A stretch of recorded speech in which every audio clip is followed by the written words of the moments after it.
Bismillah. Assalamualaikum warahmatullahi wabarakatuh. Di sesi ini kita akan bicara tentang digital mindset atau pola pikir digital.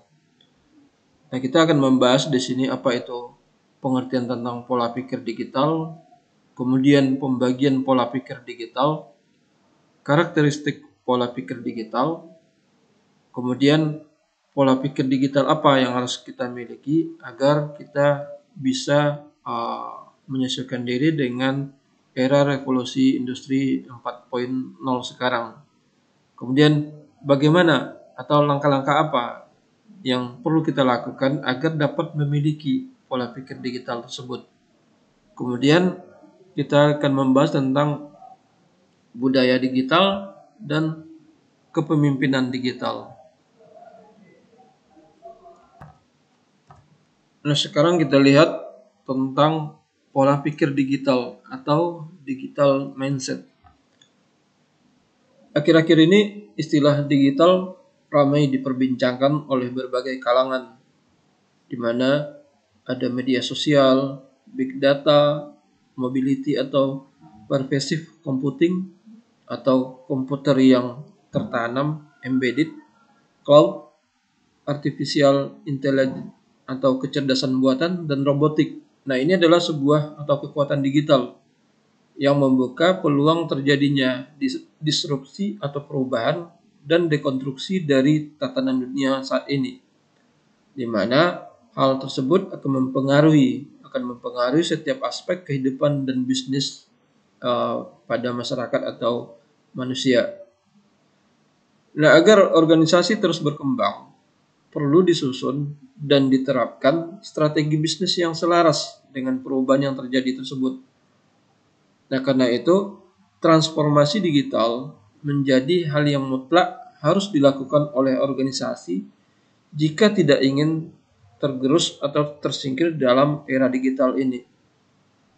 Nah, transportasi digital mengacu pada transformasi kegiatan bisnis dan organisasi yang memungkinkan organisasi menggunakan dan memanfaatkan teknologi digital untuk meningkatkan proses dan hasil bisnisnya.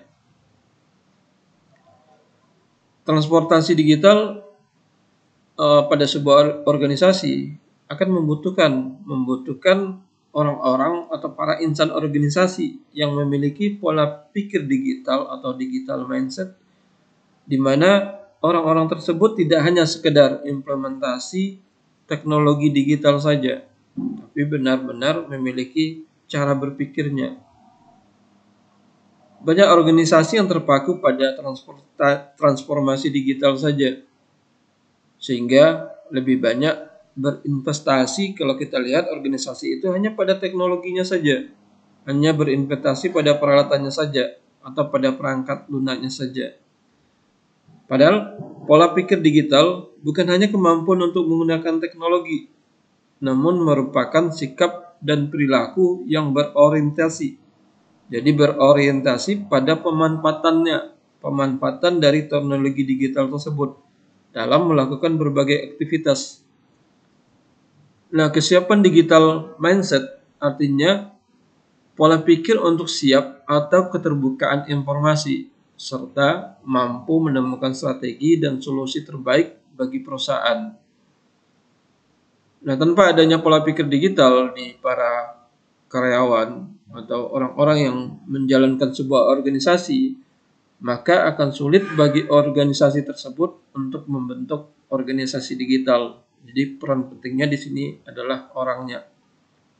Oleh karena itu, sangat penting bagi organisasi untuk dapat mengidentifikasi dan mengembangkan pola pikir digital para karyawannya sebagai langkah awal dalam melakukan transformasi digital. Artinya, transformasi digital adalah transformasi pola pikir dari sumber daya manusianya, SDM-nya. Jadi transformasi digital bicara tentang kepada SDM. Nah, artinya transportasi digital pada sebuah organisasi akan sulit dilakukan jika pola pikir karyawannya atau yang menjalankan organisasi tersebut belum pola pikir digital. Artinya secara sederhana, kalau kita ambil pengertian dari digital mindset atau pola pikir digital adalah kesadaran seseorang.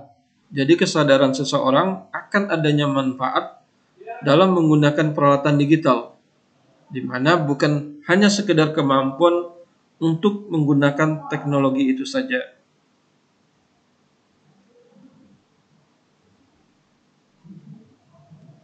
Sekarang kita lihat pembagian dari pola pikir digital. Untuk pembagian digital mindset secara metrik atau pembagian atau pengelompokan terbagi ke dalam 4 kelompok. Yakni yang pertama itu adalah digital mindset. Artinya di sini adalah pengelompokan seseorang yang tahu atau punya pengetahuan terkini tentang digital. Dan yang bersangkutan atau orang itu juga menjadi pengguna perangkat digital tersebut. Jadi selain tahu, orang ini juga menggunakan teknologi digital tersebut. Kemudian yang kedua, kelompok kedua, digital knowledge orient mindset. Artinya orang ini tahu adanya tentang teknologi digital, tahu tentang adanya peralatan digital, tapi bukan pemakai. Jadi dia hanya sekedar tahu. Berbeda pada orang yang pertama. Kalau digital mindset artinya dia tahu dan dia juga menggunakan. Nah, untuk yang ketiga, digital usage orient mindset. Di sini orang tersebut bisa saja menjadi pengguna atau pemakai dari teknologi atau peralatan digital tersebut, tapi dia tidak terlalu paham. Dia tidak terlalu paham apa manfaatnya. Atau bisa dikatakan orang ini hanya sekedar ikut-ikutan saja tanpa mengetahui lebih jauh manfaat dari penggunaan teknologi atau peralatan digital tersebut. Nah, kelompok keempat adalah non-digital mindset. Nah, ini orang ini tidak tahu tentang manfaat alat digital dan juga tidak pernah memakainya. Nah, pengetahuan tentang digital metric mindset ini bisa diterapkan nanti ke diri kita, bisa diterapkan ke organisasi kita. Ada di mana posisi kita? Ada di mana posisi karyawan organisasi kita dalam hal masalah digital? Apakah di kelompok pertama, orang yang tahu, tapi juga menggunakan. Jadi di digital mindset yang pertama dia tahu dan juga menggunakan. Atau di kelompok kedua, tahu tapi bukan pengguna. Atau di kelompok ketiga, menggunakan tapi tidak paham. Dan yang keempat, tidak tahu dan juga tidak menggunakannya. Nah, dengan mengetahui posisi tersebut, kita bisa menentukan bagaimana melakukan transformasi digital di dalam organisasi kita. Nah, di sini harus dipahami, umur tidak menentukan di mana posisi seseorang dalam pembagian tersebut. Karena tidak selalu katakanlah generasi milenial berada di posisi digital mindset. Bisa jadi orang yang lebih tua umurnya lebih banyak mengetahui tentang digital dibandingkan Anda yang muda-muda. Artinya umur bukan penentu di mana posisi seseorang di dalam pembagian tersebut.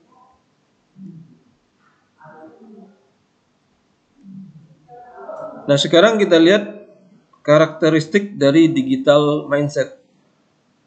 Jadi, karakteristik digital mindset itu bisa dibagi kepada 4 pembagian. Yang pertama itu adalah curiosity. Artinya, orang yang selalu ingin tahu tentang teknologi digital. Untuk poin kedua, up to date. Nah, orang ini ingin tahu terhadap teknologi digital akan membuat dia selalu ingin tahu atau ingin mendapatkan informasi terbaru.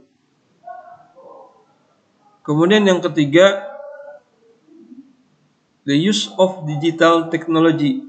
Nah, ini di poin ketiga, orang ini menggunakan teknologi digital bisa saja untuk kepentingan profesional seperti untuk bekerja, atau bisa saja untuk belajar, atau senang-senang untuk sekedar hiburan dan yang lainnya. Kemudian yang keempat adalah challenge presented by digital technology. Artinya melihat perkembangan teknologi itu sebagai sesuatu yang harus ia taklukkan. Melihat aplikasi apapun yang terbaru, dirinya merasa tertantang untuk bisa menggunakannya. Nah, ini harusnya menjadi salah satu poin bagi kalian peserta mata kuliah digitalisasi bisnis perikanan, terutama yang baru menggunakan aplikasi Telegram. Nah, dengan menanamkan pola pikir digital, Anda harusnya sebagai generasi milenial merasa tertantang. Bagaimana sih penggunaan dari aplikasi ini? Jangan hanya senang saja menggunakan, katakanlah sudah pakai WhatsApp, sudah itu saja. Ingat, kita tidak dibatasi oleh satu buah teknologi. Ada banyak teknologi yang lain yang bisa dimanfaatkan, di mana teknologi yang lain yang ada itu bisa saja lebih baik daripada teknologi yang biasa kita gunakan. Nah, ketika kita melihat ada teknologi baru tersebut dan kita juga tidak mau bersentuhan, maka kita juga harusnya merasa tertantang bagaimana mengetahui apa saja fiturnya, apa saja kemampuannya. Karena dari beberapa media sosial di smartphone untuk komunikasi, apakah WhatsApp, Telegram, atau Bip atau yang lainnya, maka pada Telegram itu banyak fitur yang bisa dimanfaatkan atau dikembangkan untuk kepentingan atau kebutuhan kita. Kebutuhan kita untuk terjun ke dalam dunia digital itu. Berbeda dengan media sosial lainnya. Makanya diistilahkan di Telegram ini ada istilahnya Telegram bot. Artinya aplikasi atau teknologi yang bisa bekerja otomatis berdasarkan request dari seseorang terhadap aplikasi tersebut. Nah, Anda bisa saja di sana membuat program menggunakan Telegram untuk mendapatkan katakan data harga terbaru ikan. Nah, ketika seseorang mengakses bot Telegram yang Anda buat, dia akan mendapatkan informasi tentang data harga ikan yang ada datanya yang Anda masukkan. Artinya poin tersebut sangat penting untuk dipahami, terutama Anda sebagai generasi milenial untuk menguasai atau tertantang untuk bagaimana cara menguasai aplikasi Telegram yang digunakan dalam mata kuliah ini. Kemudian kita lihat pola pikir digital yang harus dimiliki. Pandemi COVID-19 telah memaksa semua orang untuk memaksimalkan teknologi digital dalam menjalankan berbagai aktivitasnya. Mulai bekerja dari rumah, belajar dari rumah, sekolah atau kuliah dari rumah, sampai dengan meningkatnya aktivitas jual beli juga bisa dilakukan dari rumah. Nah, kecakapan dalam menggunakan teknologi serta beradaptasi dengan cepat di masa yang penuh dengan perubahan ini tentunya sangat penting. Terutama sebagai generasi milenial, kemampuan menguasai secara bijak teknologi digital akan sangat berperan dalam menghasilkan karya-karya yang bermanfaat bagi masyarakat. Jadi penting di sini penekanan menguasai secara bijak teknologi digital agar Anda bisa menghasilkan karya-karya yang bermanfaat bagi masyarakat, di mana melalui kreativitas Anda atau inovasi-inovasi yang Anda lakukan akan muncul nanti sebuah produk-produk atau karya di mana menjadi solusi bagi permasalahan yang ada di masyarakat. Nah, misalnya di sini katakan permasalahan bagaimana cara memasarkan ikan yang cepat bagi nelayan dan juga bagi pembeli. Pembeli mendapatkan informasi apa saja data ikan yang ada, atau apa saja data dan harga dari produk perikanan yang tersedia. Nah, ini tentunya butuh kreativitas dari Anda yang memang bergerak di bidang tersebut. Nah, sekarang bagaimana cara menumbuhkan pola pikir digital atau digital mindset tersebut dan menjadi seorang yang kreatif.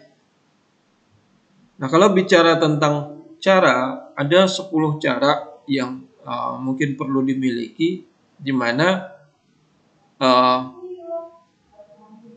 cara tersebut dapat atau bisa dimanfaatkan agar Anda bisa bersaing di era industri 4.0 serta dapat memberikan dampak positif dalam setiap karya atau inovasi Anda. Nah, dengan perkembangan teknologi internet sekarang, 10 pola pikir digital tersebut akan sangat bermanfaat saat Anda berkolaborasi atau bekerja sama dengan berbagai orang dari latar belakang yang berbeda-beda, dan juga tentunya cermat dalam menganalisa kompetitor Anda agar usaha Anda berhasil. Karena meskipun infrastruktur dan teknologi semakin maju, tapi jika tidak dibarengi dengan kesiapan mental Anda dalam menghadapi tantangan baru, maka tidak akan menghasilkan apapun, tidak akan menghasilkan suatu inovasi yang akan bermanfaat bagi pembangunan bangsa dan negara. Tentunya tidak ada manfaat bagi masyarakat nantinya. Nah, sekarang kita lihat 10 digital mindset yang perlu Anda miliki atau Anda kuasai. Yang pertama itu agility. Artinya bagaimana cara kita dapat beradaptasi secara cepat dalam merespon perubahan dan tantangan. Karena jika kita lambat bergerak, maka kita bisa kehilangan peluang. Kita kehilangan peluang dan kehilangan momentum dalam menunjukkan atau menampilkan karya-karya kita. Ingat, revolusi industri 4.0 itu adalah zaman di mana perubahan akan terjadi secara cepat. Makanya perlu kemampuan agar bisa beradaptasi dengan cepat untuk merespon perubahan dan tantangan yang ada. Kemudian yang kedua, interpersonal skill. Nah, interpersonal skill adalah kemampuan berempati. Kemampuan berempati antar sesama manusia. Kemampuan dalam memiliki kepedulian terhadap manusia yang lain. Di mana kemampuan ini tidak akan bisa digantikan dengan teknologi apapun. Kemampuan untuk berempati tersebut. Tidak ada teknologi yang akan bisa menggantikannya. Nah, kita bisa melatih empati tersebut dengan banyak berdiskusi. Dengan orang-orang baru yang memiliki latar belakang berbeda dengan kita. Nah, setelah itu bangunlah hubungan persahabatan, hubungan kerja, hubungan yang baik. Jadi, kemampuan berempati bisa dilatih dengan kita banyak berdiskusi dengan orang-orang baru atau berdiskusi dengan orang-orang. Kemudian yang ketiga, long life learner. Nah, di sini setiap hari inovasi dan perubahan akan terus datang. Sehingga seperti di poin pertama tadi, agility tadi, maka kita dituntut untuk secara cepat dapat beradaptasi. Karena itu kita tidak boleh berhenti belajar. Walaupun nanti misalnya Anda sudah selesai kuliah, kemudian sudah bekerja, jangan pernah berhenti belajar. Tetap belajar, tetap menambah skill dan kemampuan kita. Karena belajar itu adalah proses yang akan kita lalui terus, atau proses yang akan kita lewati secara terus-menerus selama kita hidup. Makanya di sini penting sekali Anda menyesuaikan diri dengan pola belajar seperti sekarang, dengan online seperti sekarang. Anda perlu menyesuaikan diri. Bahwasanya sekarang dalam proses belajar salah satunya digunakan aplikasi Telegram, baik dalam sisi absensi, kemudian juga masalah sharing materi, dan juga adalah bicara tentang nanti bagaimana proses ujian menggunakan aplikasi Telegram. Anda mengirim jawaban via Telegram. Anda harus membiasakan diri bahwasanya data-data Anda itu akan tercatat secara otomatis, ada trackingnya. Makanya teruslah belajar selama kita hidup, tidak hanya berhenti ketika nanti selesai kuliah, selesai. Nah, yang keempat adalah text savviness. Artinya di sini jangan pernah memiliki perasaan malu atau merasa gengsi untuk belajar tentang teknologi terkini dari orang-orang di sekitar kita yang mungkin lebih muda atau katakanlah usianya jauh di bawah kita. Karena dengan belajar sama yang muda, kita bisa saja mempelajari atau bertanya bagaimana menggunakan aplikasi yang lagi ramai dipakai oleh anak-anak muda sekarang.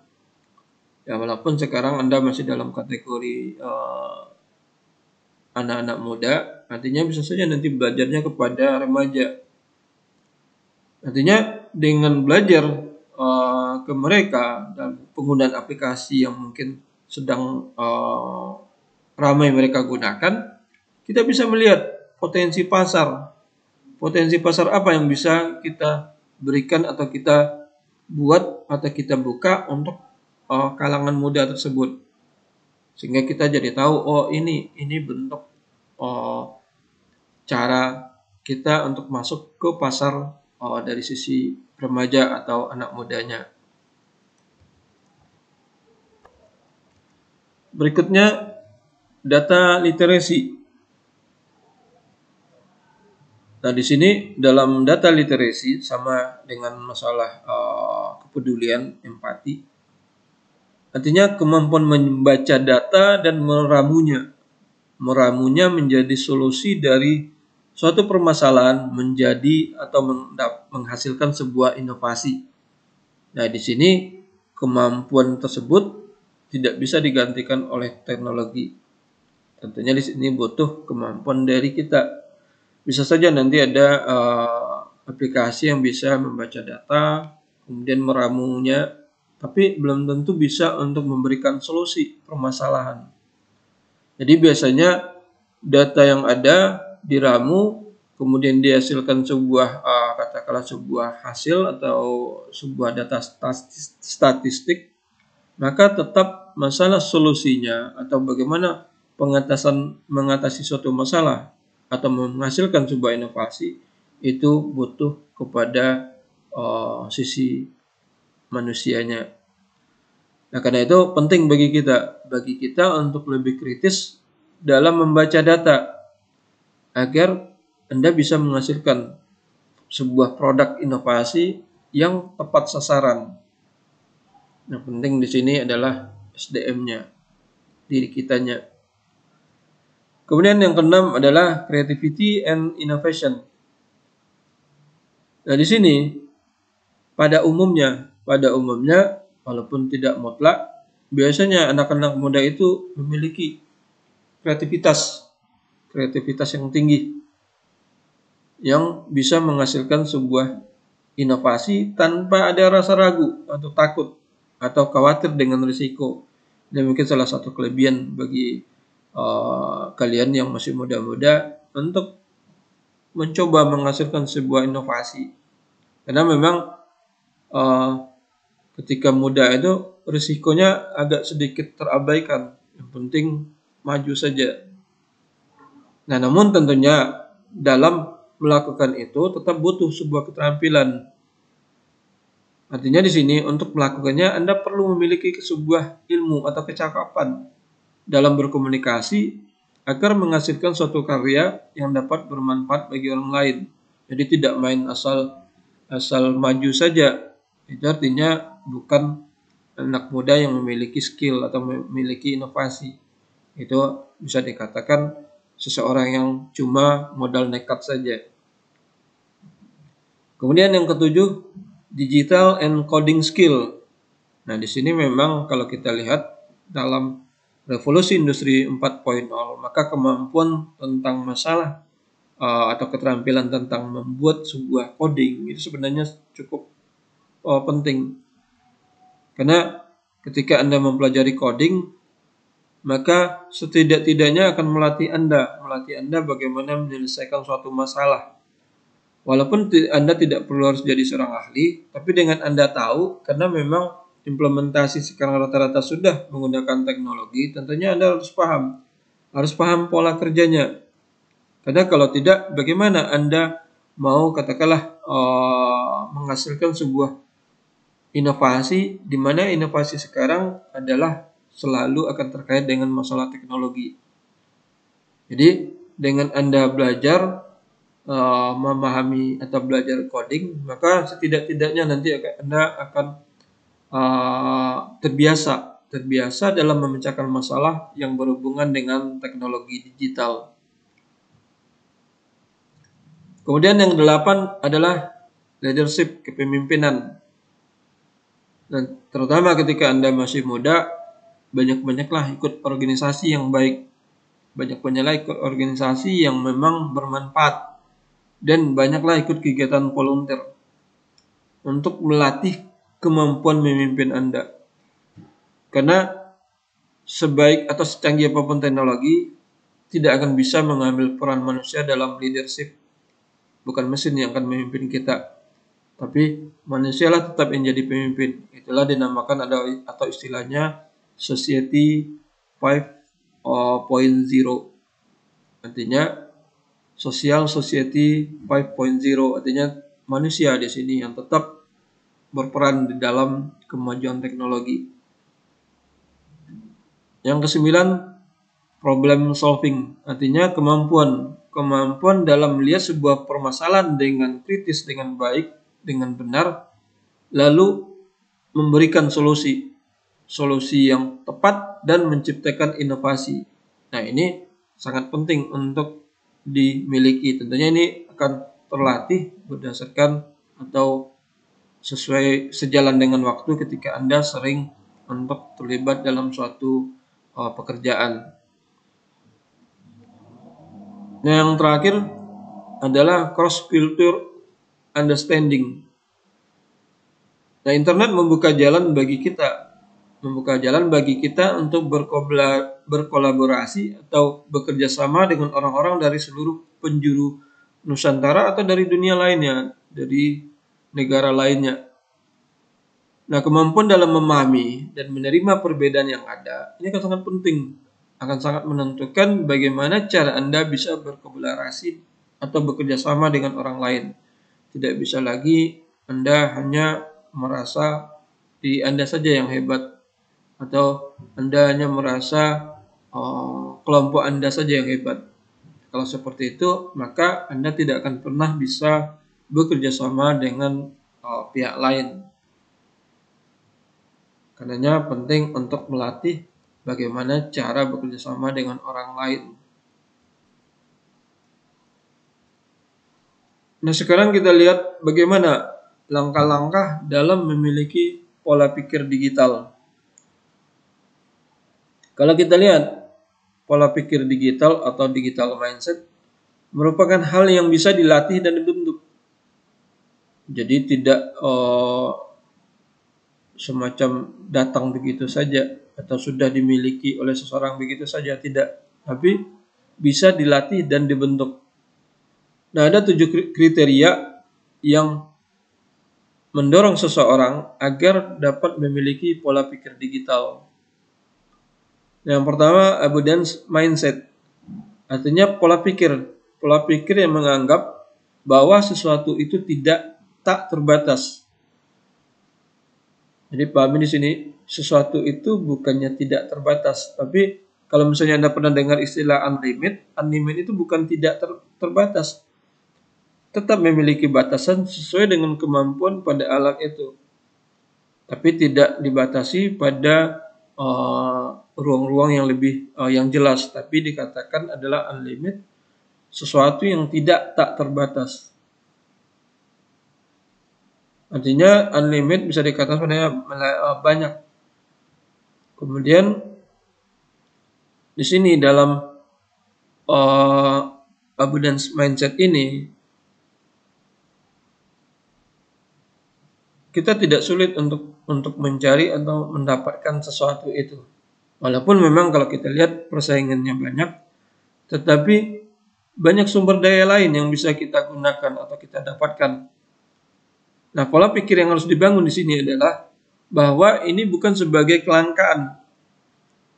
Jadi ketika kita bicara tentang sebuah produk, ketika kita lihat ada suatu barang yang tidak atau jarang tersedia, maka jangan anggap itu suatu kelangkaan, tapi anggap itu peluang bagi kita.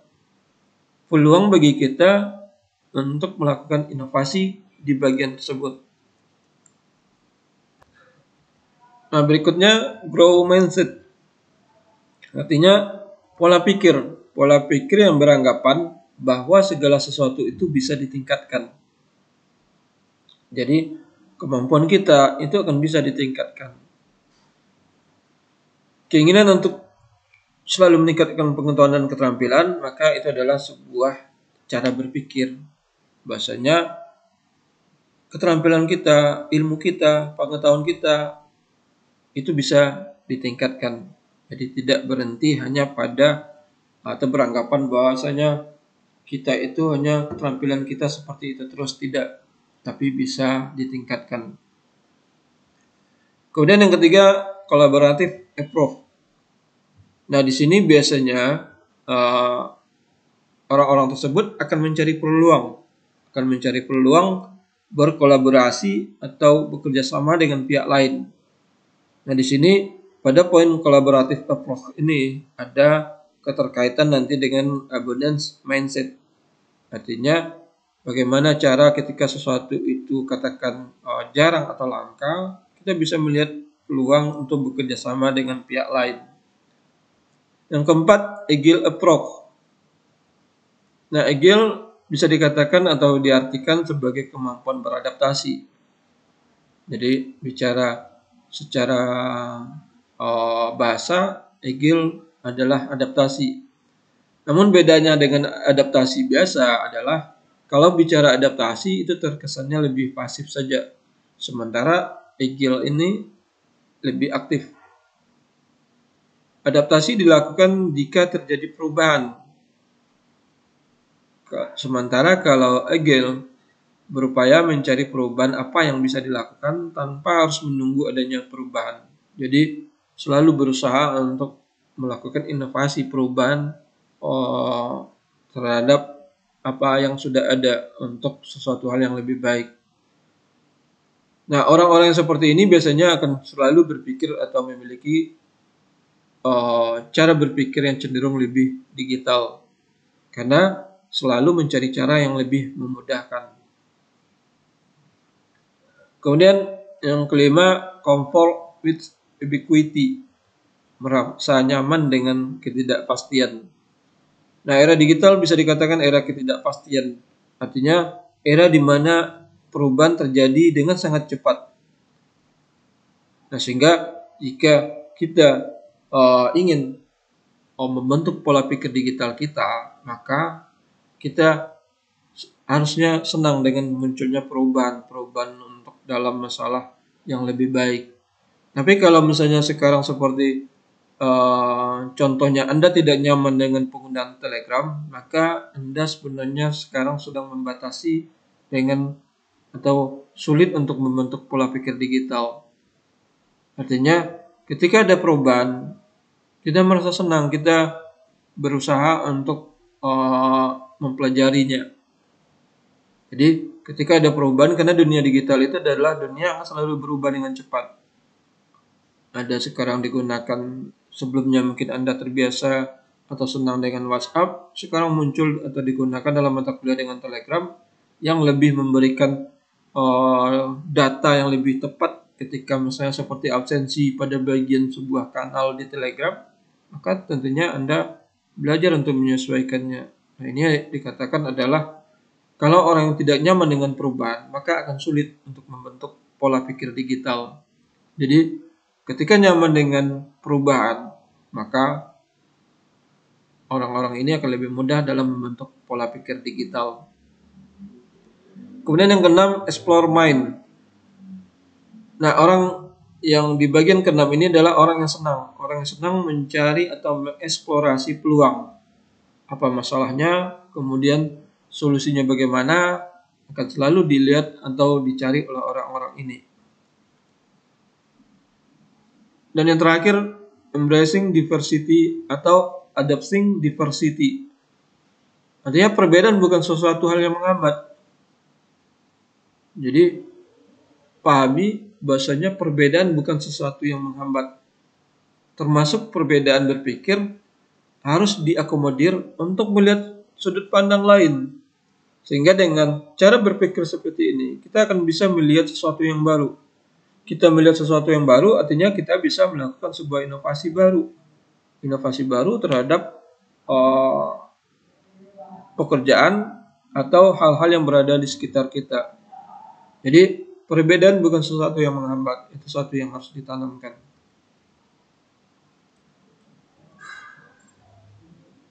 Nah, sekarang kita lihat tentang budaya digital.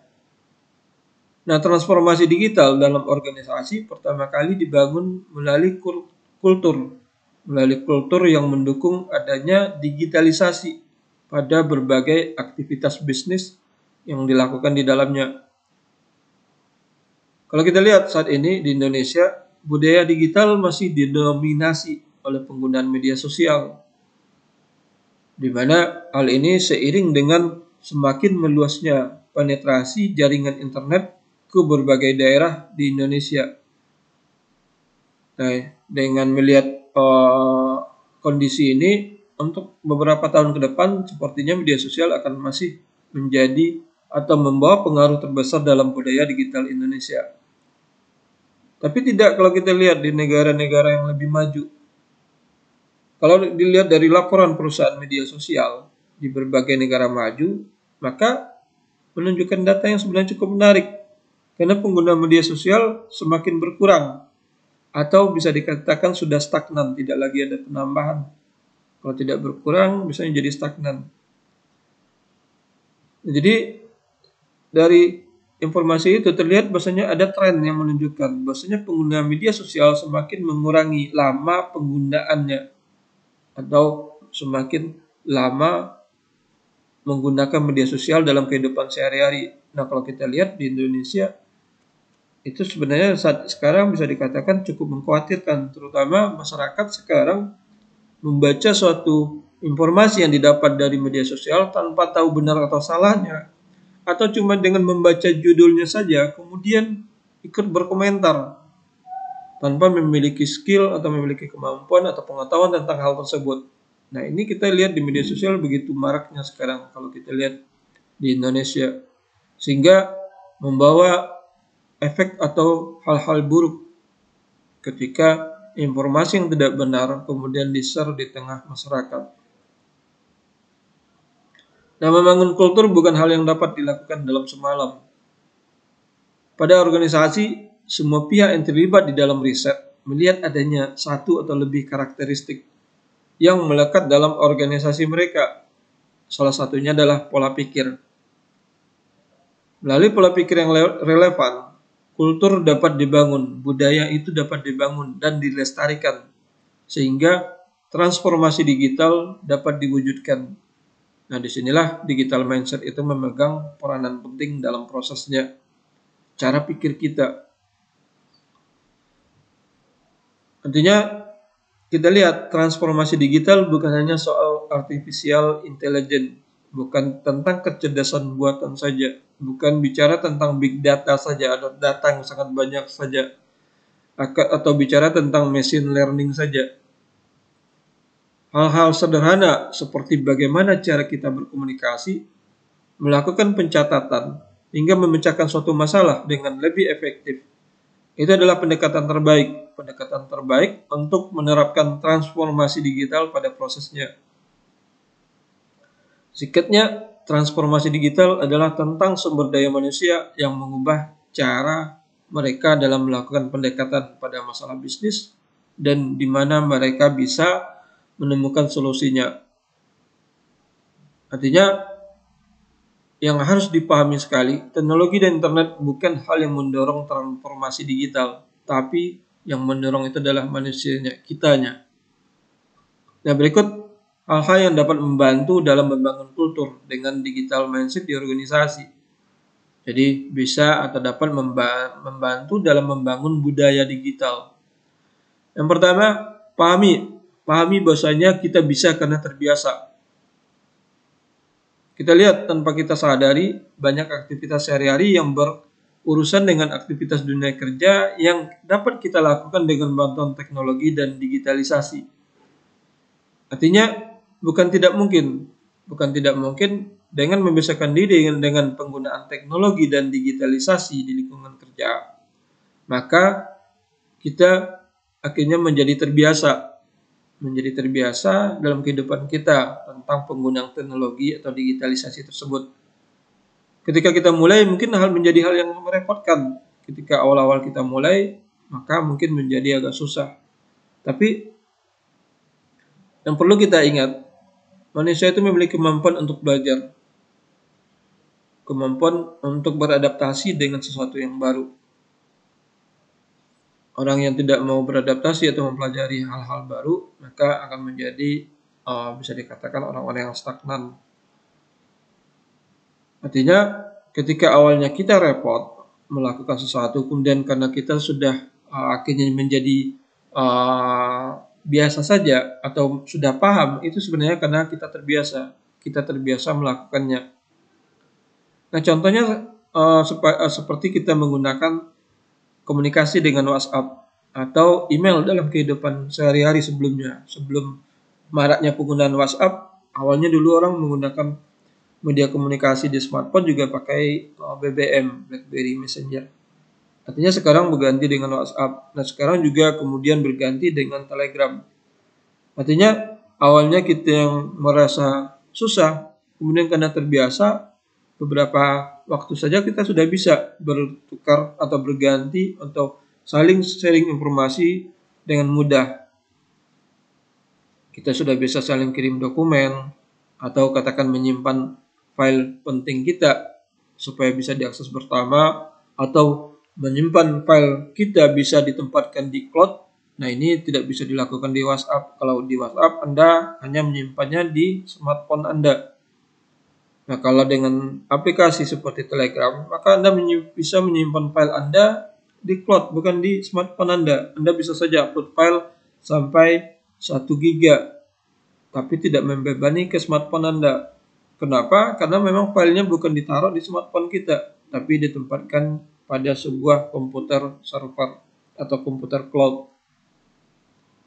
Jadi, masalah membiasakan, bahasanya kita akan bisa karena terbiasa saja. Kemudian yang kedua, cari tahu. Cari tahu, jangan Anda hindari.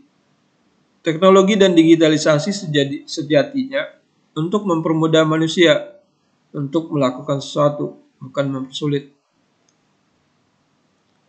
Seperti juga di kondisi pandemi ini, Anda mungkin awalnya susah untuk kuliah secara daring, atau mungkin bekerja yang awalnya secara manual, kemudian sekarang bekerja dengan menggunakan teknologi. Artinya tujuannya adalah untuk mempermudah. Tidak mungkin kalau teknologi diimplementasikan digunakan untuk mempersulit. Nah, jika Anda dihadapkan dalam situasi perubahan, katakan misalnya dari suatu hal, misalnya dari manual sekarang menjadi otomatis, atau dalam suatu aplikasi ke aplikasi berikutnya, jangan bersikap resisten atau menghindar.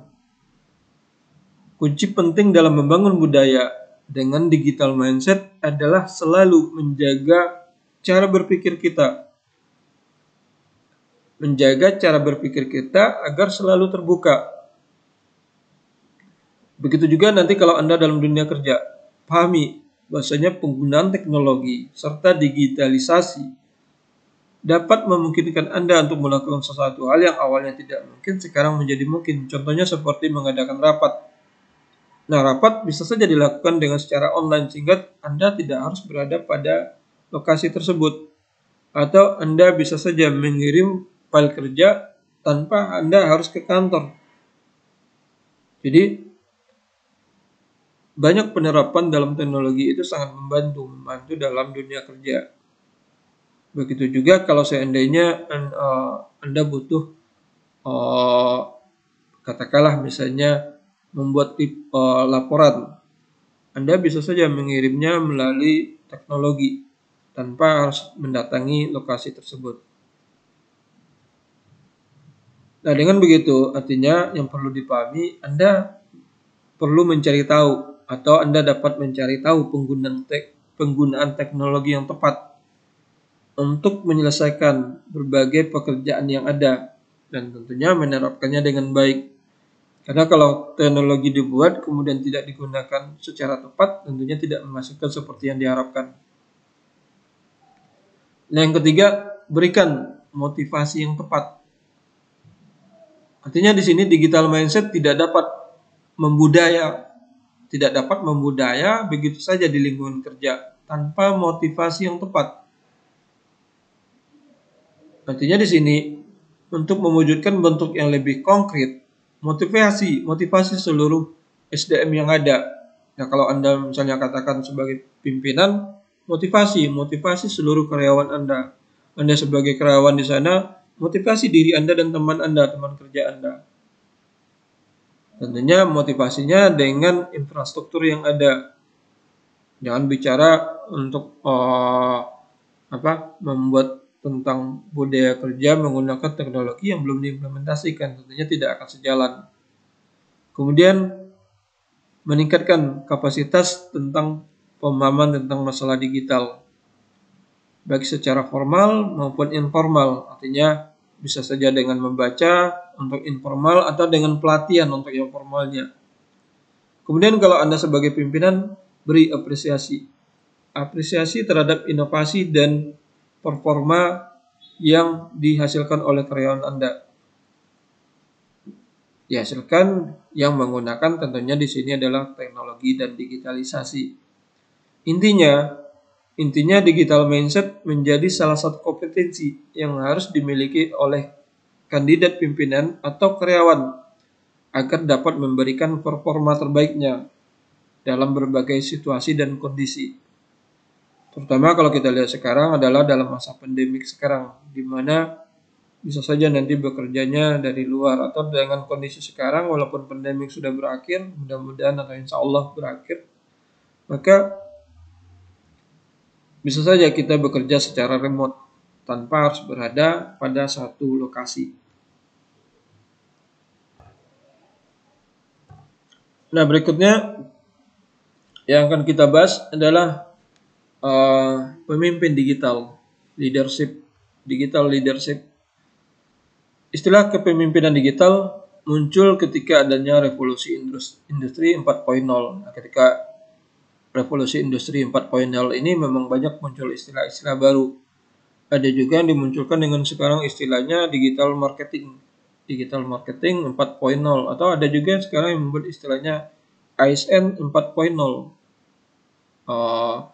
Pegawai pemerintahan 4.0. Jadi banyak istilah, rata-rata disangkut pautkan dengan revolusi industri.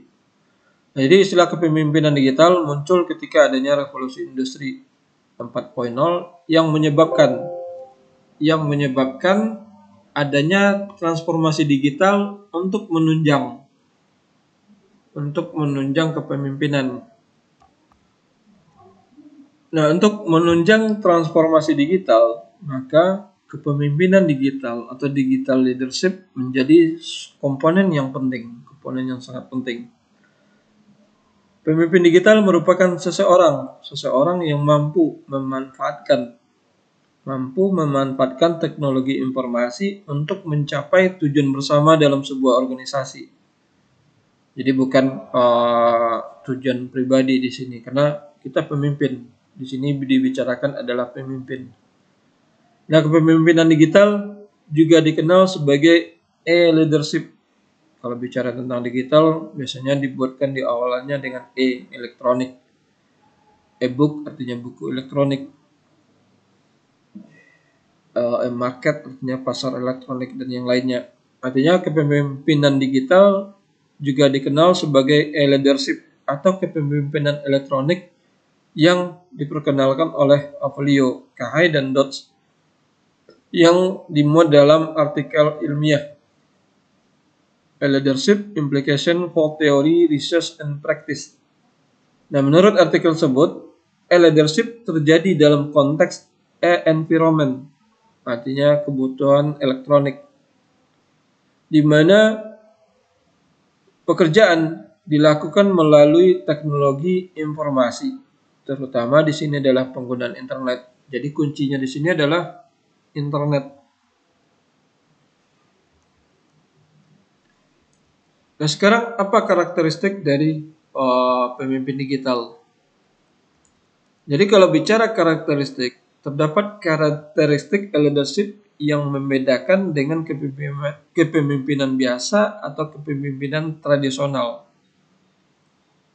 Yang pertama, dalam hal komunikasi, pemimpin digital leadership membutuhkan penggunaan media elektronik untuk berkomunikasi dengan anggota lainnya. Jadi dia pakai media elektronik untuk berkomunikasi dengan karyawannya. Nah, keterampilan penggunaan jejaring sosial di sini seperti bisa saja apakah Facebook, apakah Instagram, apakah Twitter dan yang lainnya, itu tentunya dibutuhkan sebagai alat untuk berkomunikasi. Kemudian yang kedua, seorang leader pemimpin elektronik harus memiliki kemampuan berpikir dan bekerja sama tanpa adanya batasan waktu, tanpa adanya batasan ruang, dan rintangan budaya, di mana pengawasan dan interaksi tatap muka bisa saja tidak diperlukan. Artinya di sini kalau misalnya Anda berpikir misalnya Anda harus selalu berada di lokasi kantor untuk memanage karyawan, maka Anda belum bisa menjadi seorang leader. Karena semuanya bisa dilakukan dengan menggunakan teknologi informasi. Karena dengan komunikasi dengan teknologi informasi, maka pemimpin bisa saja berkomunikasi dan mengawasi pegawai atau karyawannya secara efektif dan efisien. Seperti pengawasan bisa saja dengan menggunakan CCTV. Kalau komunikasi ya tentunya seperti menggunakan smartphone atau yang lainnya. Artinya tidak perlu harus selalu datang ke tempat kerja untuk mengawasi karyawan kita. Kemudian yang ketiga, pemimpin digital memiliki kemampuan untuk memantau dan mengelola pekerjaan virtual secara efektif. Di sini seorang pemimpin, terutama yang berhubungan dengan masyarakat, harus memiliki kapabilitas, kemampuan untuk mengelola dan memantau pekerjaan yang dilakukan oleh karyawannya. Tentunya pemantauan ini sangat berguna untuk memastikan apakah benar karyawan kita itu melakukan tugas dan fungsinya dengan benar dan baik. Apakah pegawai atau karyawan kita itu memang memahami arahan yang diberikan dan memastikan target yang sudah dibuat, yang sudah ditetapkan dapat tercapai. Artinya bisa dilakukan pemimpin digital memiliki kemampuan untuk memantau dan mengelola pekerjaan virtual secara efektif. Yang keempat, selain fleksibel dalam penggunaan waktu, seorang leader dapat beradaptasi dengan perubahan lingkungan teknologi. Artinya di sini perkembangan teknologi yang pesat akan menuntut pemimpin dan karyawan atau pegawai untuk menyesuaikan perubahan agar dapat mencapai tujuan organisasi. Digital leader juga harus dibentuk dengan pola pikir dan kemampuan memecahkan masalah, problem solving, serta mampu menjaga hubungan antar anggota dan antar tim. Ini kemampuan seorang pemimpin yang memang harus dimiliki, apakah pemimpin leader atau tidak. Artinya mampu menjaga hubungan antar anggota dan antar tim. Di sini kepemimpinan digital tentunya akan dapat membentuk pemimpin yang dapat membawa keberhasilan bagi organisasi di era perkembangan teknologi, di era revolusi industri 4.0 sekarang.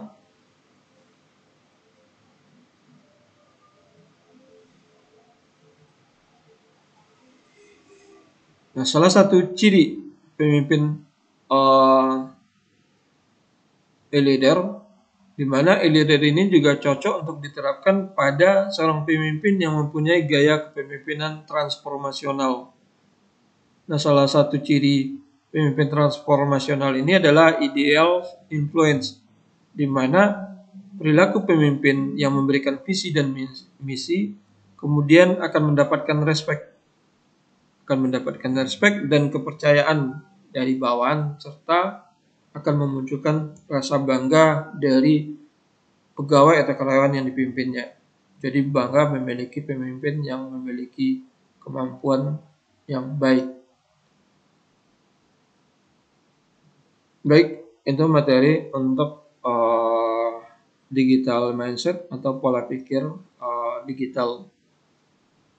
Untuk sesi materi ini Bapak cukupkan. Jika ada pertanyaan bisa disampaikan via akun Telegram. Baik, ditutup. Assalamualaikum warahmatullahi wabarakatuh.